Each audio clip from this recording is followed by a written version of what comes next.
Hey everyone, and welcome to a brand new episode of Internet Friends, the episode where we wondered what was the point at all. Right? What? Like, oh my God. We'll get to it. Do we We'll want to get jump to straight into it? Just We have to go movie by movie. I think we have to build I up think so to it. too. well, As but, much as yeah. I want but to. okay. So, anyways, for context for everybody just tuning in, even because this is a live show, apparently, our homework That's how assignment. podcasts work. You tune into them at random points. Our homework assignment this episode was the sequel trilogy of Star Wars, the end of the Skywalker saga, and I had us watch all three movies. I'm sorry. For Yeah, one you of the fucking better particular, be. You better we be. sorry for all of that. and I kind of wanted to, since it's my homework assignment, I guess I would kick off with the first question. Which one was your least favorite, and why was it Rise of Skywalker? There's no contest. There's no conversation. Absolutely none. Like, Absolutely we were none. all That- on the group chat yesterday, just like, what the fuck? What Me and Seth is hit the this? same, like at 20 minutes in, I was like, oh no, this is so bad. Like, it's just like, it's incomprehensible. So, Problem is I already had seen them, and I knew that, and I warned you guys, but I don't think you Yep. guys knew how bad it was. and no, I underestimated it completely. It is Yeah. wild. I knew everybody who has seen it has told me how terrible it is. I had not seen it before this. It was so much worse than I could have ever imagined. Yeah. Could you imagine? It's just like, oh, okay, like they didn't stick the landing. It wasn't a good Star Wars movie, but we've had a lot of bad Star Wars in the past. This, like, anybody who critiqued, like the Attack of the Clones or Phantom Menace, like, in comparison. That's my It's- exact it's thought worse. though. Like I felt like I Star Wars fans could be pretty harsh on stuff. So I was like, okay, I'm a Yeah. fairly casual Star Wars fan, so maybe like I won't love it, but like I was kind of expecting it to be like just meh. It is not. It is one of the worst movies I've ever seen, if not the worst. It is incomprehensible. All right, It's so to get, confusing. Yes. Like, Yeah. how can this be this bad? yeah, I guess so. Let's go ahead and kind of walk our way backward to Force Awakens. Let's the calm down first in for the a moment, trilogy. take a breath. Well, and then we'll talk about, because I feel like talking about the first two movies in this trilogy sets up just like what a train wreck Skywalker is. It sure tries to set something up and then just doesn't do It it. But definitely that's does. fine. Well, It tries to set up a whole lot of things. So this is probably my fourth. Probably my third straight through viewing of all three that I've done all time. Like, I always go back and revisit the prequels and the original trilogy relatively often, once every 1 or 2 years. Like, these ones I pretty much don't even want to revisit at this point. Yeah. Fair. Which, And- when you assigned them, I realized that, like, I thought favorably of the if I can talk, The Force Awakens when it came Yeah. out. And then I Yes. realized I haven't watched it since it was in theaters. Yeah. Same. Like, And- I just and that- never that went one's- back. Yeah, and that one specifically, so like, yeah, I think time and place, if you were a previous Star Wars fan and you went in like opening night to see Force Awakens, like that movie was basically so bathed in nostalgia that you really was hard to see past the rose-tinted glasses. And it was one Yeah. of those movies that you kind of go back to now with like some of the Star Wars nostalgia isn't so much there anymore because Disney has milked this franchise for all it's worth. Yeah. Like, it just doesn't have the same impact. And then, like, you're watching it, and I just had this realization. It's like, man, I feel like J.J. Abrams is on the same, like, category me as Zack Snyder. It's just like, he could put together a really nice frame, but God forbid he tries to tell a story. Yeah. Yeah. You brought up something that was in one of my notes. Oh, yeah. It's the heavy reliance on recreating A New Hope that Yeah. Force Mhm. Awakens does. And one of my notes is every time I start to like this movie, it screams at me, hey, do you remember A New Hope? Wasn't Yeah, that pretty great? much. It basically is beat for beat, and like even like going back to like J.J. Abrams like packing a lot of stuff to look at in his visuals, it's just Easter egg fodder the entire movie. Yeah. Or like, hey, here's a reference to this thing. Yeah. And that was huge in 2015. I would say it was a safe choice, especially at the time. Like, it was a very safe choice, so it makes sense. At the time, I loved it. Like, I remember literally in the theater and like the scene where like they reveal the Millennium Falcon and it's like flying through the canyons and everything else like that. I was just like, this is exactly what I wanted in 2013. Exactly. Yep. But yeah, now looking back on it, it just doesn't really kind of like hold the same weight, especially compared to the rest of the Star Wars saga. BB-8 is so cute, though. That's my favorite thing. I love when he does a little thumbs up with the lighter. I was like, oh, you're so fucking cute. Yeah, BB-8 definitely was a standout of that. And, again, going back to Seth's point of them trying to recapture New Hope, J.J. Abrams very specifically was like, we're shooting on film. We're not doing digital. And then shooting on film, and also all of the practical effects, which don't always look the best. There are a couple animals in scenes where I'm like, oh yeah, that's just a pulley that they're like, and the neck is moving every time someone. Yeah. But that was at the time we were begging for that after the prequels. Yeah. I feel like we had like suffered so hard from the backlash of like George Lucas, adding in CGI into the original trilogy, and like you can't see that again, so it was a pendulum swing in the direction and maybe just went a little too far. Like CGI was better now. We could have added a few little elements to just kind of like smooth out some of the edges. Yeah, I think it's okay. I like it okay. I thought it was fine. Yeah, it's like it's super, super safe, and I will say I think my biggest notes are like, this is the movie where I think all the characters the most. I like them. I hate them all by the third movie so much. Specifically Rey. Rey I hate the most by the third movie. I like her okay in this one. Choice. So that's a bold choice. Yeah, Rey in the third movie. Now we'll chat about it for sure. She is the worst character in that movie. I was gonna just a small note. I just think it's kind of a personal preference, but I think it's very funny when movies do. We only have 10 minutes till this thing happens, and then there's like another 45 minutes of the movie. So I'm just like, that's a long ass 10 minutes for this impending thing to happen. It's been at least an hour. I don't like the Supreme Leader. I think he was never an imposing threat. I think it's an interesting choice that they made that, just because, like, I don't know, he's just kind of a hologram that you see sometimes. So, I don't really love going that. back to original trilogy of just like Palpatine's just a hologram. You don't know much about him. Yeah, which I don't think it has anything punch here by any means. And I think it's interesting that well, actually, this. One day we'll watch Rogue One, and I have a lot of criticism about that one too. But I think it's funny that they put Finn in charge of shutting down the shields, even though they don't know who he is. They gave him an extremely important task, and I was like, "Who are you?" Thank you. One of my first notes is Poe never thinks for a second that this escape might be a trick to get him to lead the First Order to BB-8. They do not question it at all. I'm just like, they just met this guy. And he's like, oh yeah, I can turn off the shields. They didn't even ask if he could do it, and he could not, in fact. So I was like, can we ask like some follow-up questions, like a follow-up question? Just this is why you guys are losing, because you're bad at it. We'll get into more stupid decision making. But yeah, that really this time watching it, I was like, why does anyone trust Finn? He's like, he could very easily be a spy. First Order, Yeah, and he's lied a lot to pretty much everybody there, which some people have called him out on, and they're just like, you lying about your backstory.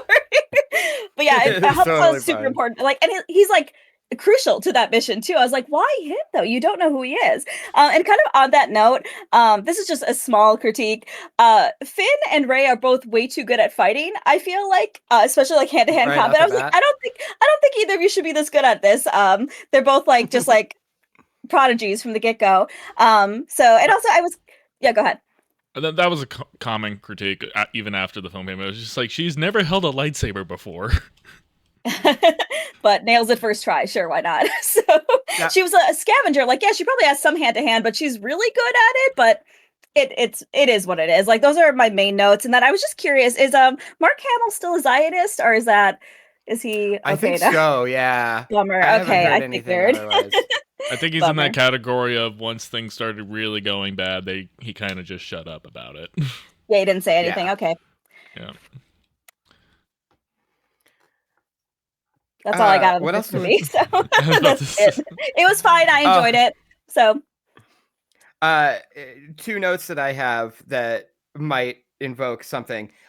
Boy, they sure are making a big deal over who Rey is. I hope the answer to this will be satisfying. And then, hey, we give you a. Don't worry. Next movie, we'll give you a very unsatisfying answer, and then we'll make it even worse. Yeah, we'll go for something that's not satisfying, but okay, fine, I'll accept it. To they chose the worst possible thing. I would say I like the answer in 2. I don't like the answer in 3. 2 is good for a lot of reasons. I'm with you with that on Brie. Mm-hmm. I feel better about it on a rewatch than I did at the time. Because, like, in the moment, I'm like, you spent the entirety of the last movie telling me she's important and she is somebody, and half of this movie doing the same, and then you're like, no, nah, we subverted your expectations. We'll get to it. Right. We will get to it. And then he did it again. Yeah.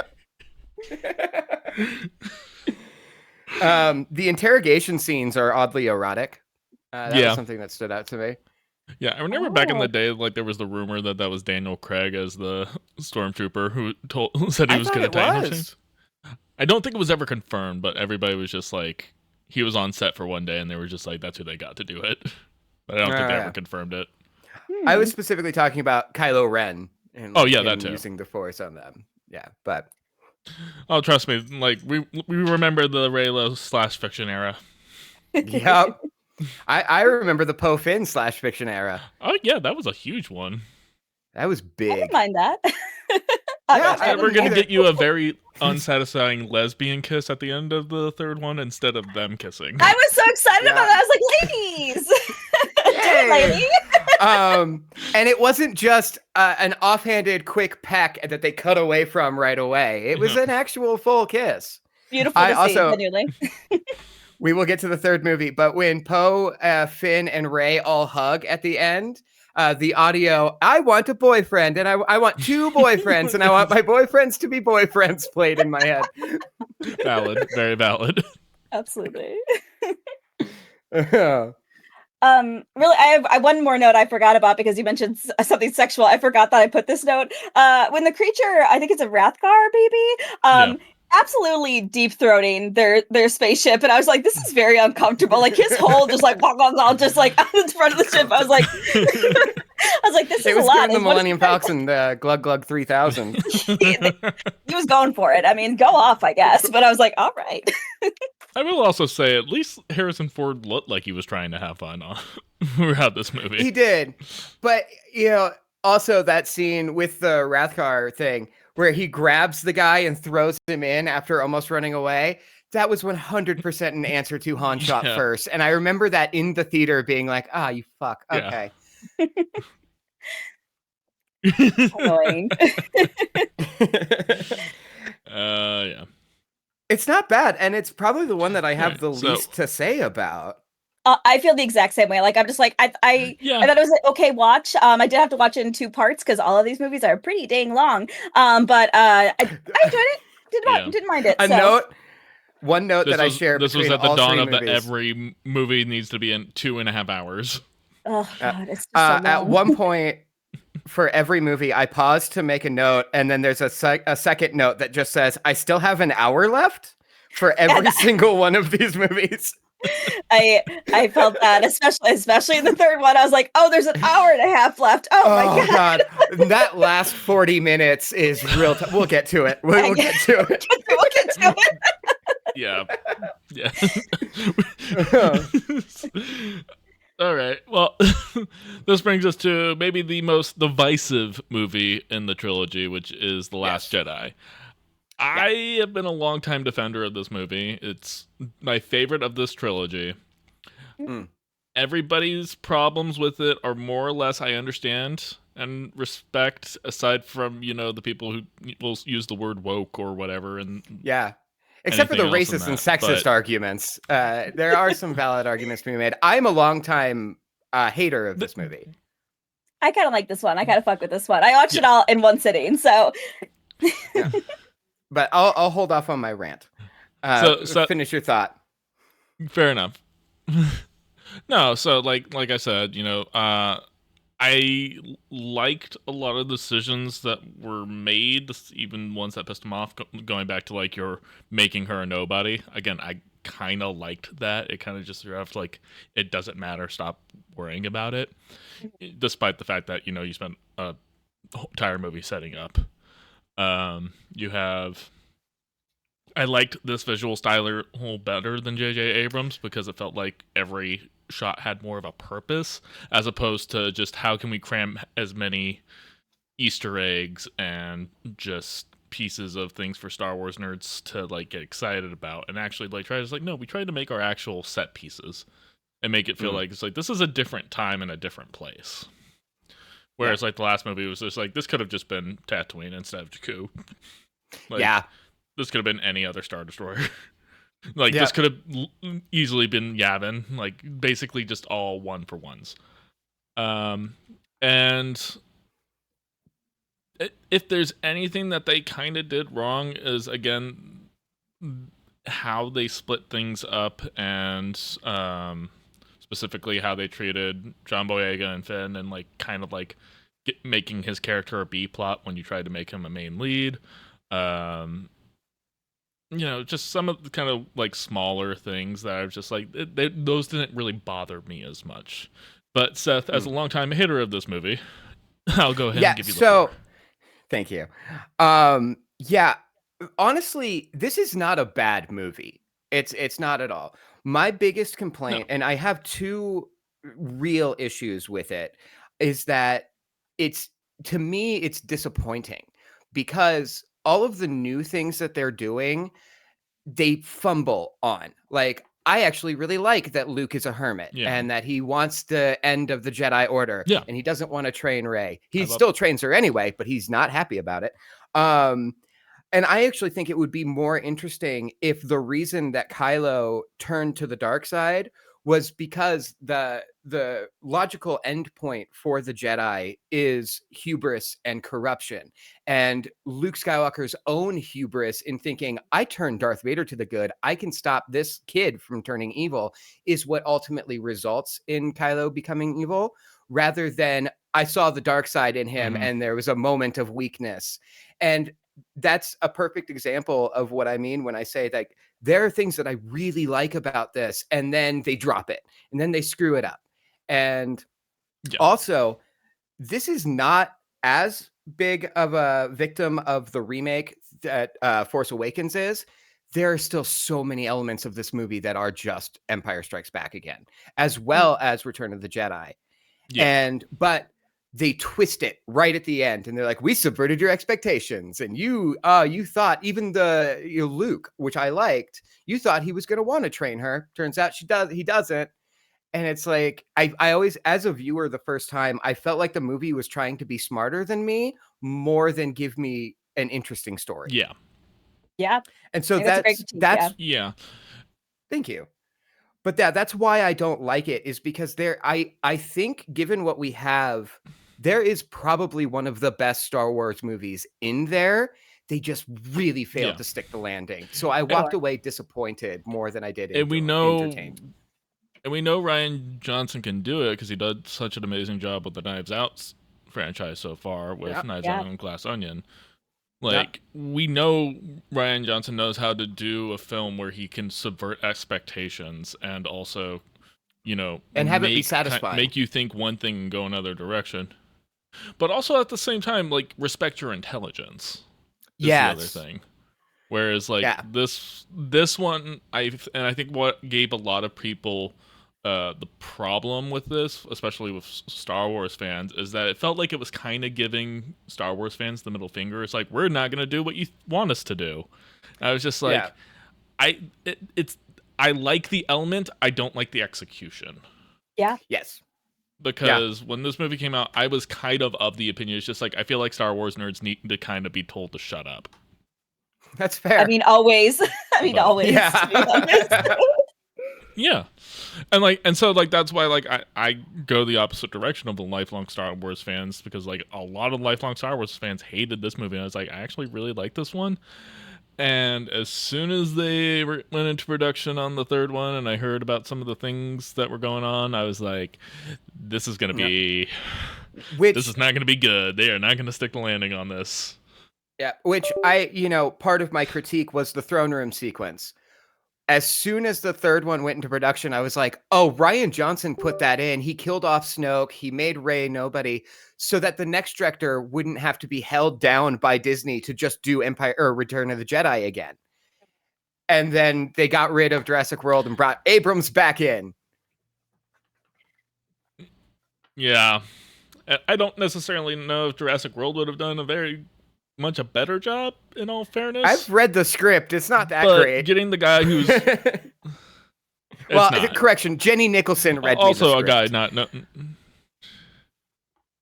fair enough. But in fairness, replacing a guy with not very good writing and then getting the guy who basically all he knows how to do is rip off George Lucas and Spielberg, maybe it wasn't the best choice. Yeah, true. And hey, that also, mystery box had a plan for how you wanted to end this. That's why I bring up the mystery box. I remember when that TED Talk came out being like, this is the stupidest thing I've ever heard a writer say. And then a bunch of my friends who were aspiring writers were like, that was the best TED Talk I've ever watched. And I'm like, oh, you don't have a career. Sorry.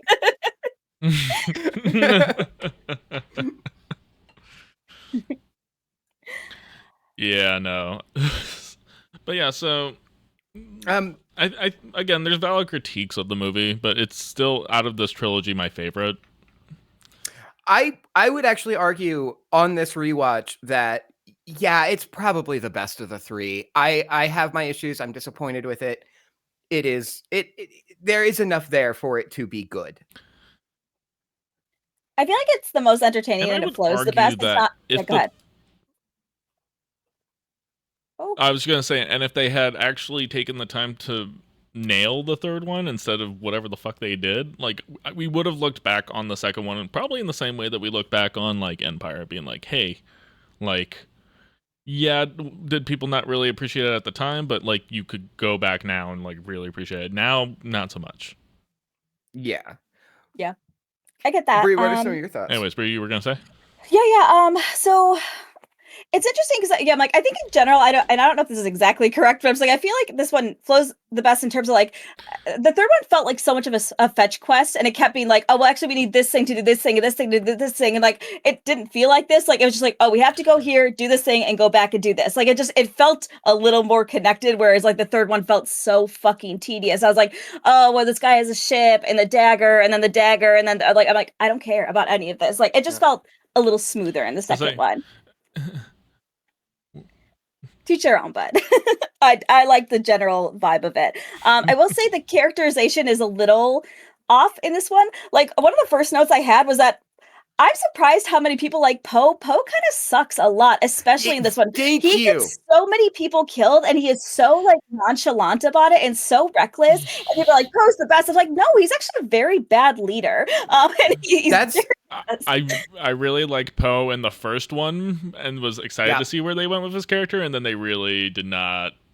Yeah, making him a hothead was not necessarily the best choice. No, my first note actually is I understand making him a little bit more reckless, but yeah, my first note is Poe is an idiot who needlessly got his entire squadron killed. Yes, and then so many people. And then he's like distrusting of Haldo because she doesn't trust him after he refused a direct order. Understandably. He doesn't have that trust anymore. He got demoted because he fucking deserved to. And I feel like it's very much framed as like, oh man, they're being so unfair to Poe. I'm like, no, the fuck they are not. Poe sucks in this. Like, many people died because of him, and they already had very few people to work with. So like, it was crucial that he like just listened, and it wasn't worth it in the end. Like, it just like, yeah, that frustrates me. Which also, this is another place where the film let me down, because instead of having that new tech that can track through hyperspace, there's a mole on board. And that immediately gives even more reason for Haldo to distrust Poe, because he's seemingly best friends with a guy who was a stormtrooper 3 days ago. Yeah. And there,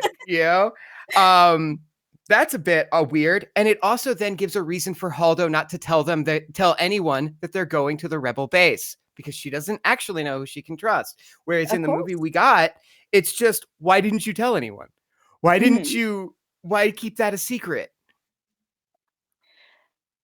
It's very confusing. And kind of on a similar, well, a small sidebar to that. I think Captain Phasma is a waste. It's a waste of a great actress. I don't really understand. Like, I feel like they really hyped her up in like promotions and things like that just for her to not really do anything and then die. And I'm just like, okay, like, yeah, she looks cool. And like, they were angling her for being the new Boba Fett. Absolutely, and she doesn't do anything. And she's so great. She's such a great actress. I'm just like, why did you waste her? Like, you clearly just did this for promo, or maybe you cut some sort of storyline that was supposed to be there. But I was like, why is she here? Like, literally, they don't do anything with it. It's so disappointing. Like having Phasma maybe chase after Finn, like when she finds out she's not with the Resistance and he's out doing the casino stuff. That would have been cool. That would have been a cool, interesting thing to do with her character. I would be interested in that. Also, this has nothing to do with Star Wars, but do you two remember our Comic-Con experience with Gwendolyn Christie? No, I don't think I was there for that. Vaguely. You were. Was I? I think I have footage of it somewhere. We were walking. There was like a backstage. No, it was the second year. Because the first year was just you and me. Oh, okay. Yeah. That's right. But right. There was a backstage area behind the like signing spot, and all day we had been using it because we were media to cut back and forth. We're going from one shoot to the other. It's the three of us, M, and my girlfriend at the time. We're all doing whatever, and someone goes, "That's a great Brienne of Tarth cosplay." And I think, Brie, you said, "I think that's just Brienne of Tarth." And we looked up, and it's Gwendolyn Christie wearing a gray suit that at a distance could be mistaken for armor. And she's just walking down, and I go, "Hi, Gwendolyn." And she stops and waves and then turns in to that's so cool. I don't remember this at all, but that's so cool. No? I have zero memory of this. Amazing. I love that but so just much. that, like, that's a great Brienne of Tarth cosplay, followed immediately by that. I think that's just Brienne of Tarth. I think that is. That's wild. I think about that every once in a while. I mean, cons at that time would have been a great place for like people to just like cosplay their characters and just walk the floor and just see if anybody notices. Yeah. Hey, Bryan Cranston it's like did it. Henry Cavill wearing a. Oh, he did that all the time. He more or less just was Walter White in Albuquerque. Fair. Amazing. I had one more quick note here. Rose is confusing to me as a character. I feel like I'm not sure what they wanted to do with her, because I feel like I actually kind of initially liked their relationship because I know a lot of people were kind of mad about the kiss at the end, and I actually am not mad about it because these are two extremely sheltered individuals that have not experienced the world in any sort of way. Fair. And actually, I really like pairing them together, especially like I think one of the strengths there is them going to this like very lavish casino where Finn, he's never seen anything like this before, and he's like, wow, this is amazing, so cool. And she has the perspective. Granted, she's still sheltered, but she's like, I can't believe this is happening when like people are suffering. Like, this is so wild to me. So it's nice to see those two, that juxtaposition of that, like them being from a similar background and experiencing the world differently. But her crashing her ship into Finn's to keep him from killing himself. I'm like, oh, so you killed both of you, you fucking idiot. I don't know. You killed everyone. That was so careless. I was just like, why is this framed as like a heroic thing? And just like, oh, wow. Like, and now she's going to pass out about it. I was like, that was so stupid and so dangerous. She could have killed both of them and multiple people. And that's not charming. It's not cute. It's just reckless in a way that is baffling to me. So I have a similar note, which is when she gives the resistance ring to the orphan slave and then the kids help them escape, she just got all of them murdered. Yes, like, I thought the exact same thing. Those kids are dead. Those kids are going to die. They're gone. Yeah. Oh my God. I know. It's worse in the third movie, I will say, only because like they sideline her so quickly. But I was like, what is the point of Rose outside of like maybe a diversity hire? Like, I hate saying that, but I'm just like, because they didn't use her. So I'm like, did they just put an actress here just for this purpose? Because it kind of feels like it, because they didn't have anything for her to do outside of, again, like a kind of awkward kiss with Finn. My last two notes on this were I did not realize all the memes are from this movie. Every single one is from this movie. I thought it was all the third one, but it's mostly from this one. Every Adam Driver audio is from this movie. Yes. I had no idea. One of them. Speaking of the memes, I had somewhat forgotten, and there's a note I have, which is shirtless Kylo Ren appears on screen, and the note is just, God, that is a wide boy. Yeah. He's a wide man. He's the size of a refrigerator. He is. They could have framed that better for his sake. I feel like Black looks so slimming on him, though. I did find that very awkward when I saw it. It's like, is this was this intended to be arousing? I don't get it. I think it was for the cheap joke, but I don't think it was worth it. I feel more bad for him. Yeah.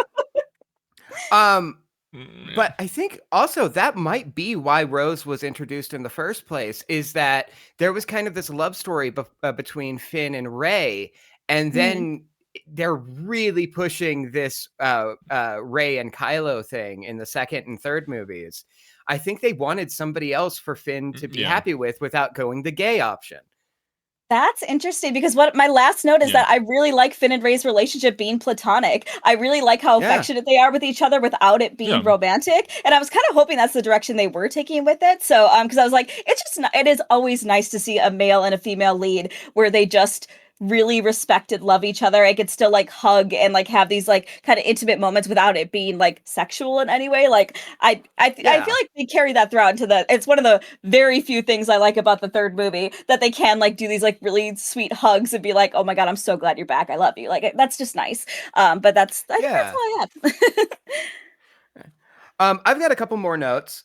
Why didn't Maz give them the Codebreaker's name instead of just a vague description? Because they could have then gone into the casino and been like, hey, is Longa Asparagus around here somewhere? Oh, he's over there, he's playing craps? Cool, thank you. Also, don't park on the beach. Awesome. Everyone knows not to do that. It's not covert. Which was another surprise. They're running down the beach to the ship, and I'm like, they didn't impound that? Like, Excellent point. I'm bringing real world logic into Star Wars. No, I have a very similar note about when they get to the rebel base. like they're like, oh, close the door. I was like, why was the door not already closed? Like, you've been sitting here for a minute. Like, close the fucking door. Why was that not the first thing you did? You don't know that that's Finn and Rose coming down. No, like, you don't. Close the door. Wild. Oh my goodness. Let me look over my notes for this one before we get to the one where we're going to talk a lot. Oh, I did have two more quick notes. One, is I don't think you can have a rebellion with 15 people, because that seems like all that was left at the end. I was like, I think I would call it quits at that point. Like, there's not enough people here for that's not a rebellion, friends. Like, I think this is done. I appreciate the hope, but all right, let's bring back space fascism. Let's go. That's just not a counter rebellion. That's not how that works. So no. This point has already been made, but it's Finn did one thing. How is he such a big hero? Why is everyone respecting him immediately? That's already been brought up. The spacewalk is a little dumb. I didn't hate it as much this time, but I didn't like it. When Leia gets sucked out of the cockpit and then she uses the Force to bring herself back in. I feel like very whatever about it. I feel like people got so heated about it. I'm like, it's dumb, but like, I don't know, whatever. So I'm not that I think mad Carrie about Fisher's death, but like during production or during reshoots, kind of really messed with what they wanted to do with that, and also really messed with what they did in the third one. I thought she passed during filming of the third one. No, the third one, it was all previous footage from this movie and just deep fakes the entire film. Interesting. Okay. I did not know that. Yeah, I had forgotten that. The scene with Yoda about to start is very good. reshoots for Last Jedi. Okay. Yeah. I actually, one scene that I really, really liked and I don't have any issues with at all is the scene with Yoda. And they're like his conversation. Oh, Brie. I hate Yoda so much as a character. So like at the second I was like, I've never been on my phone so fast. I'm like, Yep. Moving on. I just think he's so annoying. You know what? Fair. Is it the way he talks? Scene. It's everything about him and the way people act about him. I just everything about him is annoying to me. I've never liked him as a character. I get it, and that's in a super important scene. Awesome, but I was like, blah blah blah. So. Yeah. Okay, blah blah blah. Yeah, but well, that scene represents it's just like, hey, it was never about bringing back the Jedi as they were. It was about bringing the Jedi back better than it was. Mm-hmm. Yeah. And also the whole like learning from your mistakes. I taught you everything, but the one lesson you didn't stick with was failure's important too, and you're gonna screw up sometimes. I do like that. I love that. My last note about this movie is, oh shit, this is really the first time Poe and Rey are meeting. I thought for sure they had a scene together at some point, but no, and they did not. I thought that was going to be a romance. Actually, that would have been maybe a little interesting. I wouldn't have minded that, but I think that was in the original Duel of Fate script. Yeah, they hinted at it vaguely by making them seem like a divorced couple when they're arguing over the Falcon at the beginning. It was very Han and Leia, yeah, for sure. I could see that. Like, treated, and then Finn's being treated as like the awkward stepchild in the middle. Yeah. Anything else we want to cover? That's a healthy dynamic. Oh yeah, so great. We all know from growing up in it. Absolutely. I feel like the only we kind of mentioned this a little bit earlier, but like I do like the whole like I like Rey being nobody because it does kind of put forth like the whole like anybody can be a hero, anybody can be important, and I think that it like is it cheesy messaging, sure, but I think it is nice, especially in a franchise like this. I think it is nice to be like you don't have to be from anybody. Like I think that's really aspirational, inspirational, and I think it would have been a more interesting route to take. Like I don't know if this was ever the intention. Like the third movie is very confusing to me, and we'll get to that in a moment. But it's just like I think if they were going to go with something, this was the one to go with. Like that would have been fine. Yeah. I didn't like it at the time. We were all tired of Jesus allegories at this point. Yeah. Oh, I've seen a lot of them. But at the time, I was frustrated by it simply because of what I said. That the whole first movie is Rey is somebody, Rey is whatever. On this rewatch, I thought it was actually probably a much better decision, and that like the Force, just chose her to, be this vessel. Aaron, you watched Clone Wars. Am I pronouncing this properly? Mortis? Yes. Okay. And if I'm not mistaken, Mortis has two children. Mortis is the embodiment of the Force, right? The son and the daughter. Okay. And so I thought, like, on this watch, now being aware of that, I was like, oh, that's actually kind of cool to make her, she's nobody. Her lineage doesn't matter. But the Force has chosen her to be the daughter of Mortis, the embodiment of the light side, and Kylo Ren, the embodiment of the dark side. Which they... Or we could have just gone back with midi-chlorians. Oh, fuck. Yeah, this is much better than midi-chlorians. You're like, actually, scratch all that. Yeah, take away everything I just...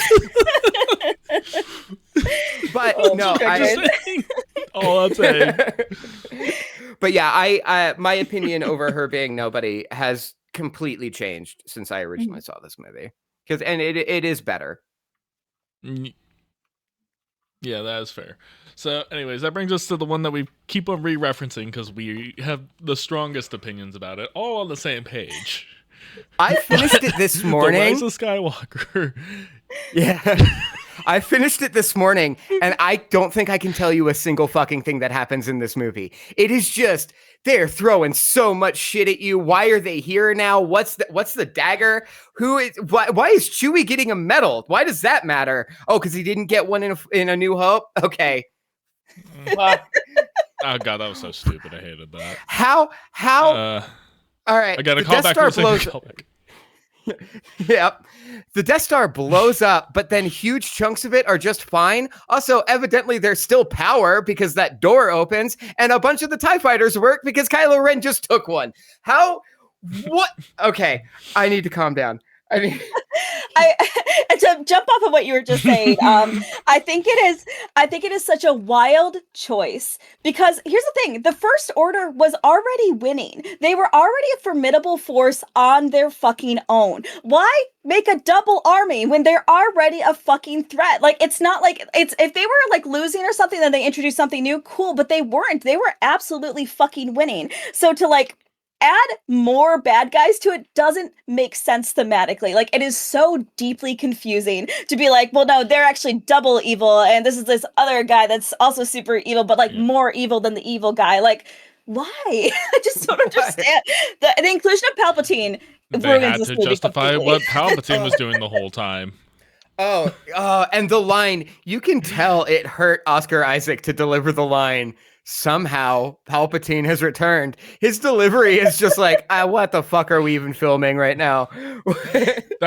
that entire scene, everybody's delivery was straight up just like, okay, that's what we're going with. How's this work? How's that go? A lot of the delivery and dialogue is bad in this movie in a way that does not make sense to me. So it is egregiously bad, and I feel bad because I'm sure they were doing the best they fucking could. So, but like, this is a shitty fucking script. So, well, and also like there was a note. I think that's what happened is that everybody looked at the script. Yeah, there was a note I almost made for Force Awakens, which was, God, some of this dialogue isn't great. And then I was like, but it's Star Wars dialogue. Star Wars dialogue's never great. And then we get to Rise of Skywalker, and I'm like, what is happening? How? It's there's like two examples I have that like are so like the first one was Poe, like when they were down in like the quicksand or whatever the fuck, and he's like, I don't like bones, and I was like, is that comedy? What are you? That's not you're not saying anything. And I think it was supposed to be comedic. And there's another scene where Rose, Leia, and a pilot are talking about losing Rey, and the pilot comes up and says, "We've lost trace of Rey." And then Leia's like, "Well, you could be more positive." And he's like, "Oh, okay, everything's terrific." And I was like, that scene was baffling to me because I was just like, why would he? Like, he's just delivering news. One, why is this scene here? This scene does not add anything to anything that's going on. I think they honestly just wanted to add one more scene with Rose in it because they had nothing for her to fucking do. So they added this like weirdly maybe comedic, but there's no joke there. And like, I think all the dialogue in this movie is like that, where I'm like, did you read this out loud? Like, because what is the point of this exchange? Like, these are not how fucking humans talk, or aliens for that goddamn matter. Like, it is baffling. I just don't understand. Yeah. Oh my God. Also, speaking of deliveries, the scene where Hux reveals that he's the spy. Also, so much is being thrown at you in this movie that when he said, "I'm the spy," I was like, "There's a spy?" Oh, right. Yeah, they did mention that. Like 2 hours ago. Yeah, for sure. Yeah, pretty and much. Then Poe is like, "I knew it," and he says it like he's doing a children's TV show. And then that was so bad. Finn being like, "No, you didn't." I was like, is that funny? Am I supposed to be laughing here? Like, oh my God. It's like they got the Marvel folks to like get in on it. Like, they got the Marvel people specifically to be like, hey, what can we do to make this a little bit more, crowd pleasing, I guess. And then they were just like, you gotta add all these quippy They fly now. They fly now. I thought people were making that line up, like they were making fun of, like, I really thought that was a generic line from something else. I did not realize that was in this movie. Like, they wrote it down and they said it out loud. I was like, you're in fucking space, my dude. Like, somebody having a jetpack is not that revolutionary. Like, why are you freaking out about this? You're in fucking space. Finn, you were a stormtrooper. Insane.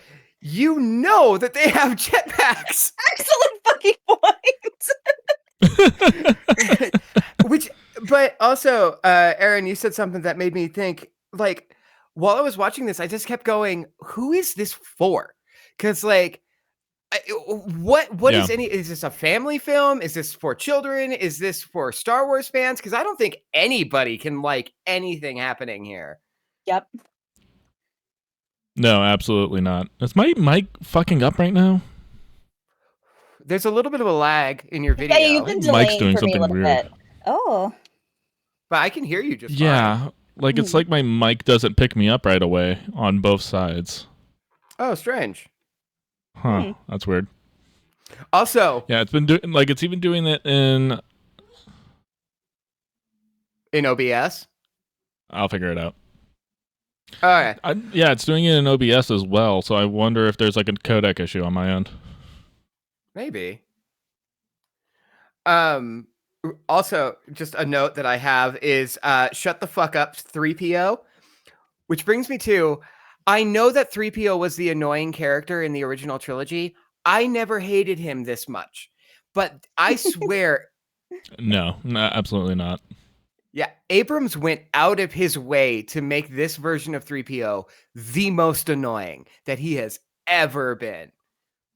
I super agree. And I've never liked him, but I will say it is one of my favorite. I laughed out loud 2 times in this movie, and one of them was when he turns around, he's like, "I just want to look at my friends one last time," and that little DO droid says, "Sad." I don't know if it's supposed to be a comedic scene, but like it sounded so sarcastic. He's like, "Oh, sad." It was I was screaming. I had to pause. The droid is holding up the sad sign for the audience. Like, you're supposed to feel bad about this, by the way. I was like, I don't. And it gets plot point gets resolved later, easily, quickly. What's the point? Everything does. Chewie's dead. No, he's not. C-3PO lost his memory. No, he didn't. It's okay. Yeah, like nothing mattered. Nothing was consequential in this movie whatsoever. No. God. Also, I hate Babu Fripp or whatever that little puppet is called. I remember when that movie. Yeah, I remember that. I remember memes at the time being like, "This is the only good thing about the movie," and I'm watching it going, "He sucks." He's a non-entity. I feel like he's just kind of there. Just a boring puppet character. I like the little droid though. I'm a fan of the tiny droids. I like the DO droid. He's so dang cute, and I especially like. There's another moment where he's rummaging through Rey's stuff, and Finn's like, "Hey, don't do that," and he said, "I miss her," and it's just very cute.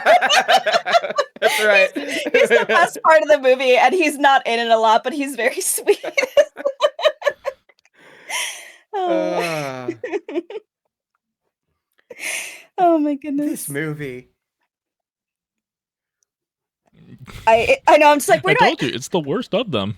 So it is by far the worst. Sorry. Oh, no question. No, I want to talk about Rey because I feel like you both were a little confused why I hated her so much in this movie. And I hate her because she keeps wandering off and endangering everybody constantly because she's like, "Oh, I see the Force," and then she'll wander off into the distance. They go to get her, and then they get captured or they get hurt or something. And she does that like 4 times. That is it happens at least 3 to 4 times in this movie where she wanders off, they follow her, they get captured, they get injured, blah, blah, blah. And I'm just like, for them to be like, "Oh, she's the greatest They need to put her fighter." on a child's leash. That's what I'm saying. She's a fucking liability. She's like kind of like Poe in this, where she is just going off on her own and hurting her team consistently. And it happens over and over again. And I'm like, Rey's a fucking asshole. Like, can you do this on your own or have a team? You can't have both. And why do you have to keep being like the hero that does everything by yourself? Like, it is, I cannot stand her in this movie for that reason because it keeps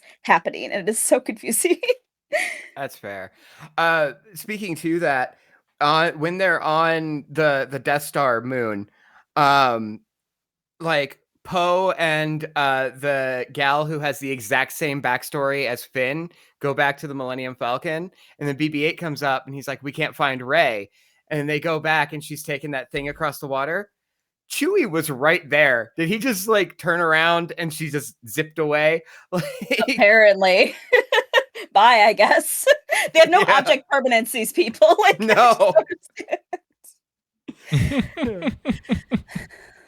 Oh man. I mean, everyone sucks in this movie. I also think it's very interesting that the only thing that turns Kylo Ren to the light side, the good side, is both his parents dying. Was that the key? That both his parents had to be dead? Like, what was the turning point? I feel like nothing happened. He's like, "Oh, my mom's dead. I guess I'm good now." Oh, my mom died. Okay. I guess I'm good now. Like, why? My rebellious phase is over. I have no one else to rebel against. I'm an orphan. I gotta be an orphan about it.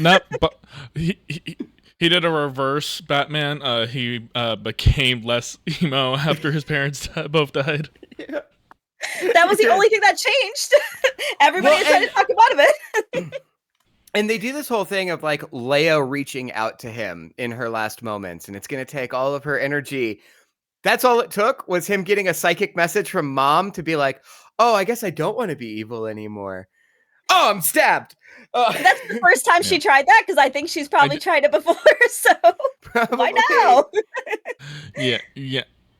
Yeah, I do think they maybe wanted to do something different if Carrie Fisher had been alive for it, but like, yeah, like they could have came up with anything else for that. Nah. Well, and then she turns into a Force ghost at the same time that he turns into a Force ghost. And there's a shot from the Rebel base after the funeral. It's been minutes in this movie, like 20 minutes. And then they just cut back to her still on the pyre, covered. And I'm like, you're not going to bury her? You're not going to leave her there? They're busy, I guess. I guess so.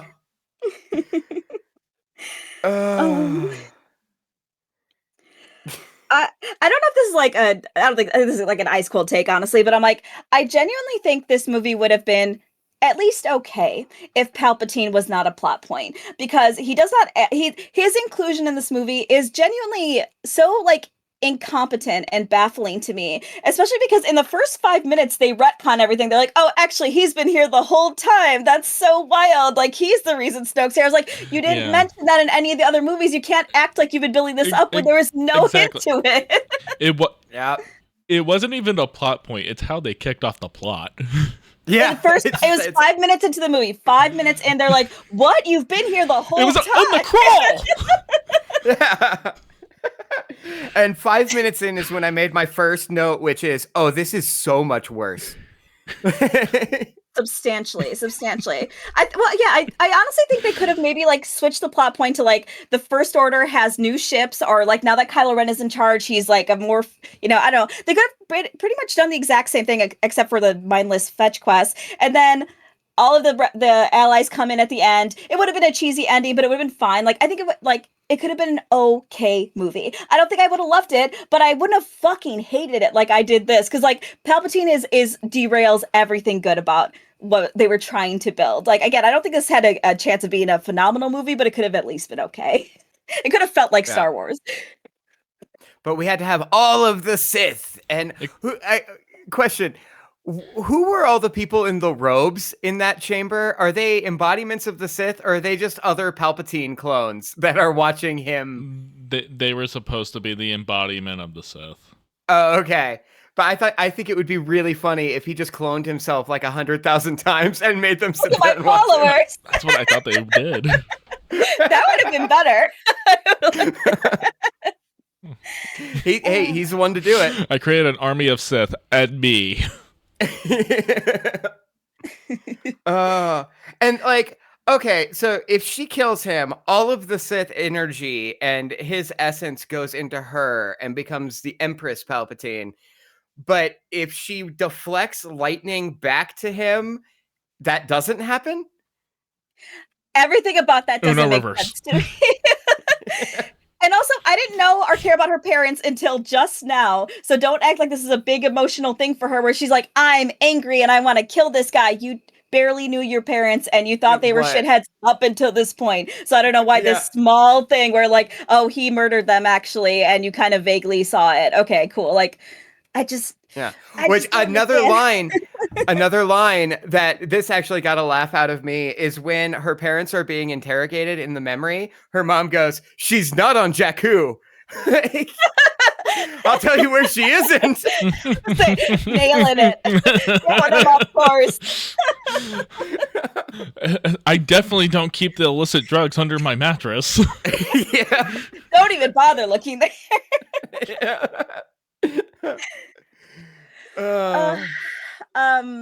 Also, why do Kylo Ren and her kiss? I that wasn't warranted by any means. And then he immediately died. Like, everything about that exchange, I was like, my next step was like, yay, women kissing, hell yeah. So yeah.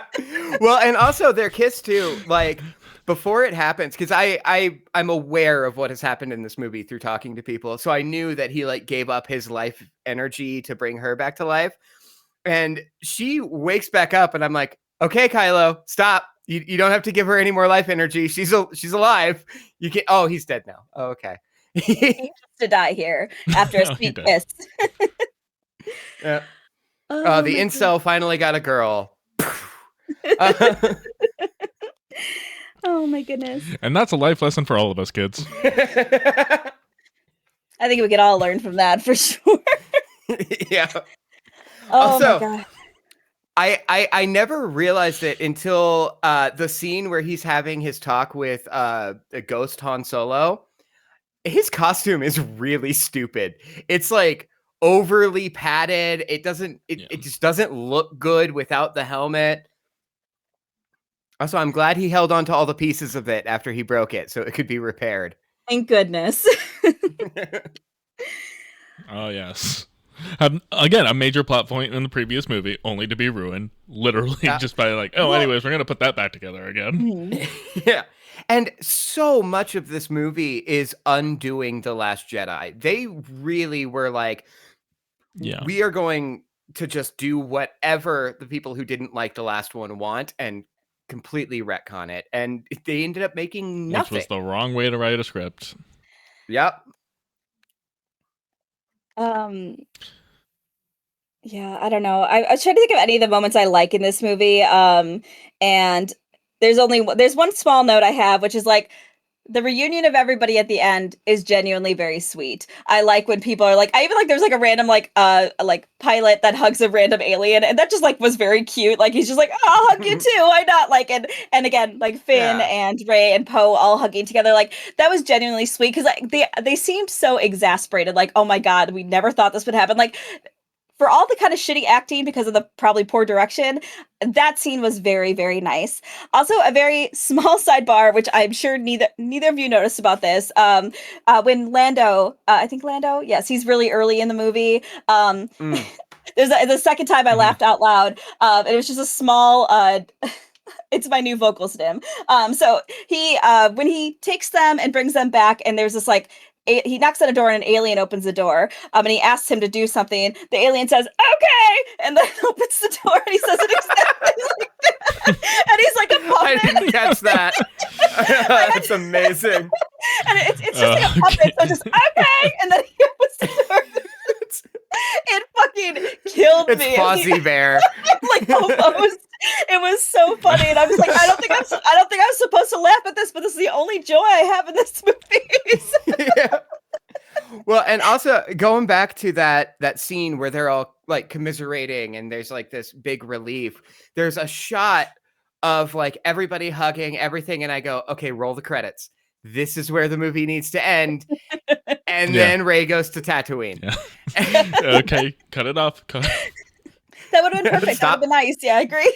Please stop.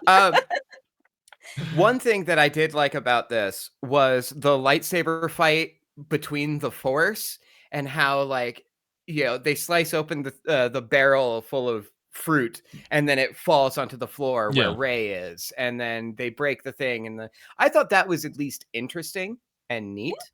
Not executed. Yeah, it was not an executed interesting concept. I think if there's anything. Yeah, if there was anything that I would kind of say, like, again, like, I don't have a problem with the whole Rey takes up the title of Skywalker. I have more of a problem with just, like, why did this movie just end? Yeah. No one cares anymore. No one cares what the last name is. No. Again, you get to that last 40 minutes, and I'm pausing it every few minutes going, how much more? Come on. Can we just... and then we get to just what let should it play be for the that ending. reason, yeah. Yeah. We get to what should be the ending, and then it keeps going, and she goes back to the Lars homestead, which Leia never went to. And then they have this horrible interaction of like, what's your name? Rey. What's your last name? Skywalker. Normal human conversation. Yeah, absolutely. And she pauses for so long too to look out at the Force ghosts. Skywalker. It's like, fucking just end this damn movie. Please. I can't do it anymore. Yeah. So, yeah, obviously Rise of Skywalker is the worst Star Wars movie in our humble opinion, and it's really sad that they ended And that's it including so the poorly Droids because animated movie from the 80s. Sorry. Yeah, and specifically considering the fact that, like, again, at least the prequels people have been able to go back to and look on fondly, like, years after the fact. These movies are not going to have that, in my opinion, because, like, people for us, who we were the target demographic for these movies when they were coming out, including, people slightly younger than us, but the people slightly younger than us do not care, and we are, like, not advocating for these movies, or at least not like them as a full trilogy. That actually reminds me, because I remember a lot of people at the time saying, like, if you don't like these, it's because they're made for kids. They're made for teenagers. They're like, whatever. And my goddaughter was... I don't think these were made for kids. I don't think they were made for anyone. But my goddaughter was 12, like 13 when these were coming out. And I asked her, because she's like really into nerd stuff. She loves Stranger Things and Marvel. She told me she cried when Spider-Man died. And I'm like, but the trailer for his next movie is already out, right? Like, he's going to be fine. Doesn't matter. I asked her, what do you feel about Star Wars? As somebody who would play lightsaber fights with her when she was really little. And she goes, I don't care about these. I don't like them. It's not for me. And I'm like, this is the demographic that a lot of people are saying these movies are being made for, telling me she doesn't care. That's such a cop-out answer, though, honestly, because I feel like people do that for a lot of different things. They're just like, oh, it's for kids, so you're not supposed to like it. I was like, kids are intelligent beings. Like, yeah, like, no, we're not talking babies that are like, watching whatever. Like, kids, like, they are intelligent and they do want to watch something that's relatively engaging. Also, they should be making those movies so at least parents will tolerate them to a certain extent. Like, so truly, this is for nobody. And I will say, there is kids content out there that people like. Oh, 100%. I feel like everyone in my studio is obsessed with Bluey, and they're all grown ups. So just like clearly there's really good kids content out there. That's for adults. But yeah, you look at like a regular show or The Adventures. Sorry about the technical difficulties. Apparently my computer decided to crash out, especially considering the fact that I've been on a delay this entire time. Anyways, so last thing I remember, a delay. The last thing we were talking about was how these movies, people claim Star Wars for kids, which it may have been in the beginning, but now it really is just like these movies didn't really have anybody in mind. I mean, Force Awakens was nostalgia bait. Last Jedi was trying to be a little bit more subversive and maybe like try to get people to think about Star Wars in a different way. And Rise of Skywalker just feels like a bad response to backlash about how people didn't like The Last Jedi, which, for better or worse, the way to address that is to stick the landing, not just respond to people on the internet about their opinions, because, quite frankly, a lot of people's opinions on the internet come back to bite them. I will stand on that. Like, fans are always wrong. Fans never know what they want. So do not listen to fans unless it's like something like offensive or like something that we need to change in that like scope. But that wasn't the case here. Like, it's just like fans. That's why part of the reasons Game of Thrones didn't stick the landing, because it just like fans don't know what they want. We have too many different opinions. And not only that, I feel like that also it's more than that, but that is a big part of it. But honestly, actually, another thing that kind of brings me back to Game of Thrones is just like, just because a plot point is not expected doesn't make it good. Like, that doesn't make it a plot twist. I feel like that is exactly where this movie fails too, because they're like, oh, but no, we subverted your expectations. I was like, but I didn't have these expectations weren't on the fucking table. So now I'm just fucking confused. Like, that doesn't make people get that confused a lot, I think. And that brings me back to The Last Jedi, where like so many times in the movie, they do, again, not as much as Force Awakens, but they do something from Empire Strikes Back, but then they twist it at the end and they're like, we subverted your expectations. And I'm like, my expectation for this movie was that it was going to be something new and not just nostalgia bait for the past. So yeah, in that way, you subverted my expectations. Yeah. Stop rubbing it in my face that you did in a way I don't want. Yeah, exactly. No. So, all the things being equal, I still love Star Wars. I'm not as in love with Star Wars as I was, 10, 15 years ago, and a lot of it has to do with not just this trilogy, but I feel like how Star Wars has been treated since the Disney merger, because Disney turned it into the cash cow that Disney turned things into. It's just like, we're going to keep churning out content for it to justify the existence for the theme parks and the toys and the merchandise and everything else.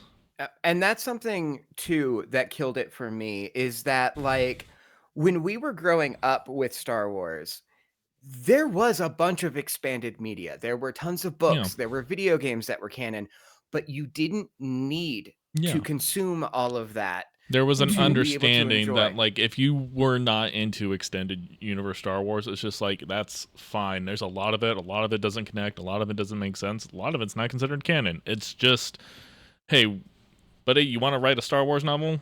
Write a Star Wars novel. We'll give it our blessing. Hey, you want to do a Star Wars game set 4,000 years before the original trilogy? Sure, go ahead. You want to use Dungeons and Dragons mechanics for it?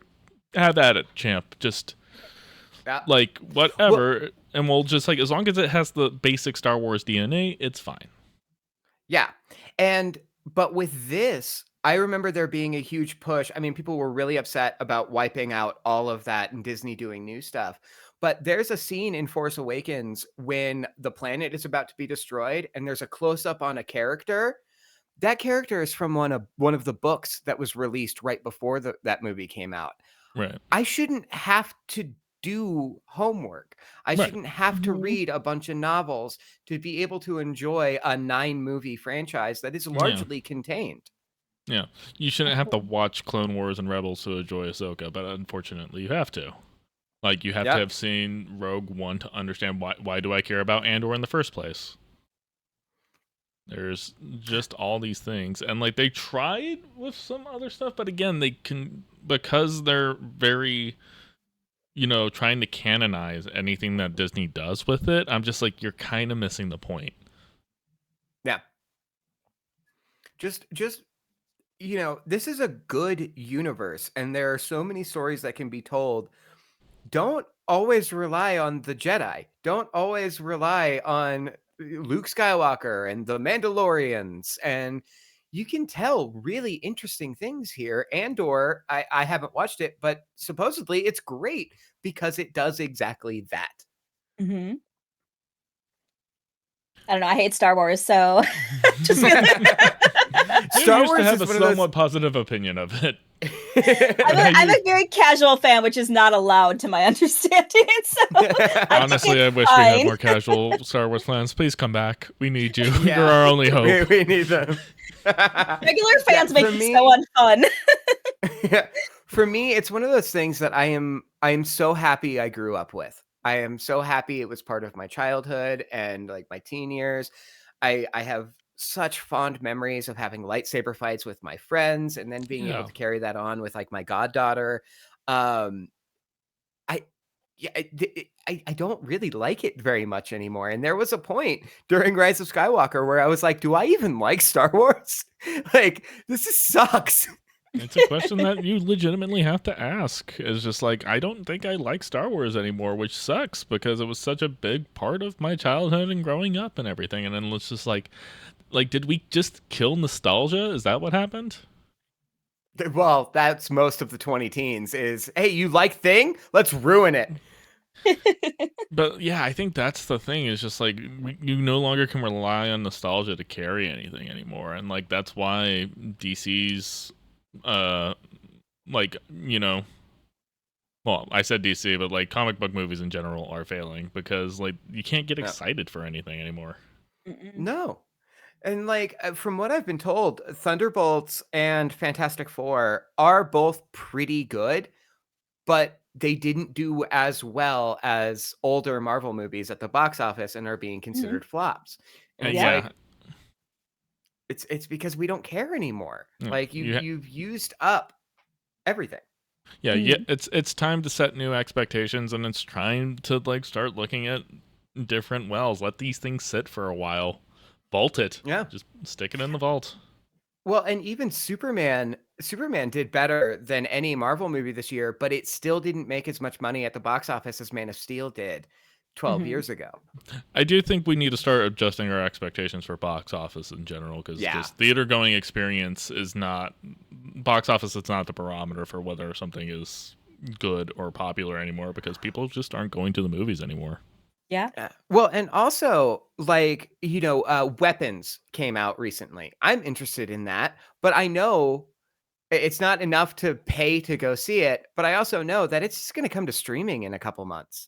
Yeah. And so I can wait, And that's the thing, like, the home theater experience is way better than it was when we were kids, because it used to be, it's just like, if you wanted the best viewing experience possible for a piece of media, you had to go to the movie theater to see it. Now, just like everybody has 4K TVs and everything else like that. Well, I don't. Still rocking that old Vizio, aren't you? No, it's a Philips from 2015 that I got off a roommate when he had to flee the state for gambling problems. Yeah, well, True. that'll get you. Yep. I know. He comes to me once and he's like, "Hey man, do you want my TV? I got to take off. I've gotten into some gambling problems." And I'm like, how serious are these problems? Like, do I got to start like really locking up my room at night? Do I gotta, Are you hiding like cash in the lining of the TV and you just, that's why you're dumping it on me? Right. Oh, so he leaves and he left a bunch of shit that I had to throw out, but there was a stack, no shit, of lottery tickets, like scratch offs. Jesus Christ. Oh, like, Jesus Christ. He had a problem. Oh, that's sad. All right. Well, anyways, that is our show, everyone. Thank you to the Raccoonaloon herself, Brie, for showing up. You can check her out on her podcast, Game Bridge. You can check out that Seth on the Tiki of Takis, where, we all make mistakes. And then you can find me on TCK Media Productions on most platforms. And, of course, our head of HR, Bo, and, of course, the fur babies. I don't know if that one's Theo or Drago. It's Theo. Oh, it's Theo. I got it right on the first one. Woo! Yeah, Wesley's on timeout. Oh, he's in a cage. And Fox is probably with them right now. Anyways, see you all. Homework assignment. Oh, thank you. So I believe our next one is Brie. We're back at Brie. I was gonna give you options, but I'm. Can we do K-pop Demon Hunters? Because I haven't seen it yet. Everyone's talking about it. I actually wanted to watch it with them, but apparently Em watched it without me. So. Oh yeah. Well, how dare she? Everyone's talking about it. I want to do Over the Garden Wall because I've never seen it, but I want to save that one for a little bit later in the year. So yeah, I haven't seen that one either, and Emily wanted to watch it with me. Yeah, we'll wait on that one. We'll wait on that. That's fair. Yeah, but it's so good. We know what we know what Seth's next homework assignment is going to be once we're officially in fall. You can take that if you want. Maybe. All right. Anyways, thank you so much. So yeah, K-pop X Demon Hunter. It is. We will see you guys next time. Bye.